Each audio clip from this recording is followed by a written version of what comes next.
Cuba, or officially the Republic of Cuba, is an island nation in Latin America, in the Caribbean. It is located on the islands of Cuba, Juventud, and over 1,600 small islands in the Greater Antilles. The country is bounded by the Atlantic Ocean to the east and the Caribbean Sea to the south. A unitary state, one of the last strongholds of socialism. The capital and largest city is Havana. Area of Cuba is 110,860 square kilometers. The total population is 11,451,652. There are 1 million inhabitants in USA, 10,000 in Canada, 20,000 in Spain. Spanish is the official language. Believers are predominantly Catholics, occasionally meet Protestants and adherents of African syncretistic cults. An amazing community of people has appeared in Cuba. White Europeans, mostly Spaniards, black descendants of African slaves, and Asians from the Chinese community have long lived here. Today half of Cubans are mulatto. Cubans are very sociable, talkative and cheerful. The language is the Cuban version of Spanish, in the Romance group. The world became aware of Cuba's existence in 1492, after Columbus reached this part of the Caribbean. It is clear that the visit of the Spanish navigator did not bring good to Indians living there. For almost 300 years Cuba remained an appendage of raw materials to Spain. In 1898, the United States went to war with Spain, which it won. Cuba became dependent on the U.S. The Constitution stipulated that the U.S. has the right to introduce troops into the country. This clause was abolished in 1934. In the 1950s, dictatorial regime of Fulgencio Batista has been established in Cuba, which immediately found an opponent in the person of Fidel Castro. As a result, the country was plunged into revolution for almost 5.5 years and emerged from it as a thoroughly socialist state headed by the same Castro. To overcome the consequences of the war devastation, the local government began to look for material support across the ocean, which it finally received from the Soviet Union. It is worth noting that Cuba's friendship with the Soviet Union not only helped it regain relative financial stability, but also permanently soured relations with its stronger neighbor, the United States. Frustrated by this state of affairs, America rushed to impose a trade embargo on the Liberty Island that is still in effect today. For the most part, Cubans fled to the United States because President John F. Kennedy proclaimed that any Cuban who sets foot on U.S. soil automatically qualifies for political asylum in this country. There are now 1.5 million Cubans living in Miami, 150 kilometers from Cuba, who have created a little Cuba. With the collapse of the USSR, Cuba suffered huge economic losses, and analysts predicted the imminent fall of the Castro government, but by 1994 the situation has largely stabilized, and the country's economic situation is now assessed by international organizations as quite satisfactory.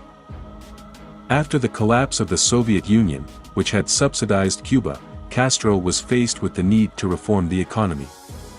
In 1993 Cubans were given the right to legally hold US dollars. A large part of the economy fell under the yoke of the all-powerful US currency, and many manufactured goods and foodstuffs became available only with dollars. Modern Cuba is slowly but surely beginning to make concessions to certain capitalist goods, which under Fidel seemed utterly unthinkable. Moreover, they are no longer so aggressive towards their eternal enemy, the USA. A few years ago, Cuba tried to boost its shaky state economy by developing tourism, which has changed its image dramatically.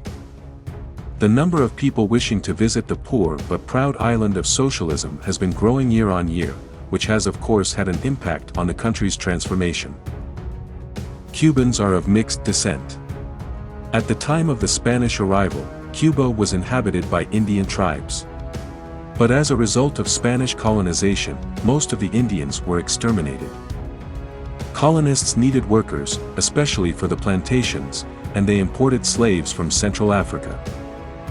Data on Cuba's racial makeup is contradictory. According to the official data, the Cuban population is 65.1% white, 24.8% mulatto, 10.1% black, and 1% Chinese. The Institute of Cuban Studies at the University of Miami reports that 68% of Cubans are Negroes and mulatto. Minority Rights Group International says 51% of the population is mulatto.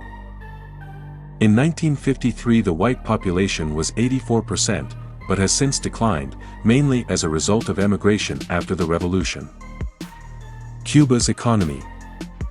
It is a centralized system relying primarily on sugar production and tourism. The tourism industry is booming. Canadian, Spanish and European corporations are investing huge sums of money in Cuba. Besides sugar they produce tobacco, coffee, rum, honey, cacao and also citrus fruits. Cuba is the world leader in pharmaceuticals and biotechnology. Other important industries are construction materials, fishing, nickel. Cuba has the world's largest open-pit nickel reserves, copper, magnesium, and chromium. The country also benefits from remittances from Cuban expatriates, mainly from the United States in Florida, to relatives back in Cuba. The country's economy has a lot of advantages. The tourism industry attracts foreign investors. Sugar and nickel exports. Luxury cigars. The banking sector is strengthening. Oil rigs. Weaknesses: U.S. embargo prevents access to important markets and investments. Severe currency shortages. Fluctuations in world sugar and nickel prices.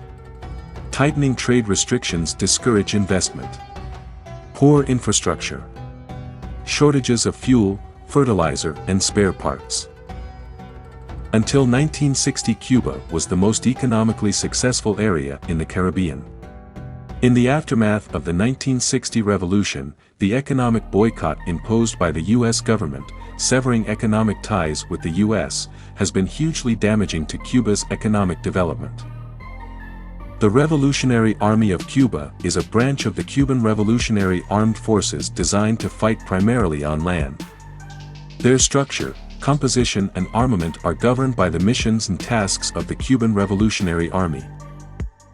In accordance with the country's constitution, the President of the Republic of Cuba is the Supreme Commander-in-Chief and determines the structure of the armed forces. The Cuban Army is led by Commander-in-Chief Miguel Díaz-Canel and Defense Minister Álvaro López Mira. The Revolutionary Army has tanks, infantry fighting vehicles, armored personnel carriers, artillery of various capacities and purposes, anti-tank missile systems, anti-aircraft missile systems, control equipment and automatic small arms. Cuba's diplomatic efforts are more focused on deepening ties with its main trading partners, namely China and Venezuela. Cuba also seeks closer ties with Vietnam and North Korea. As Cuban trade relations with China and Venezuela have grown, Cuba has demonstrated a decreasing interest in establishing strong trade relations with the European Union (EU), which, although openly critical of the U.S. embargo against Cuba, has also criticized Cuba's human rights record and lack of democracy.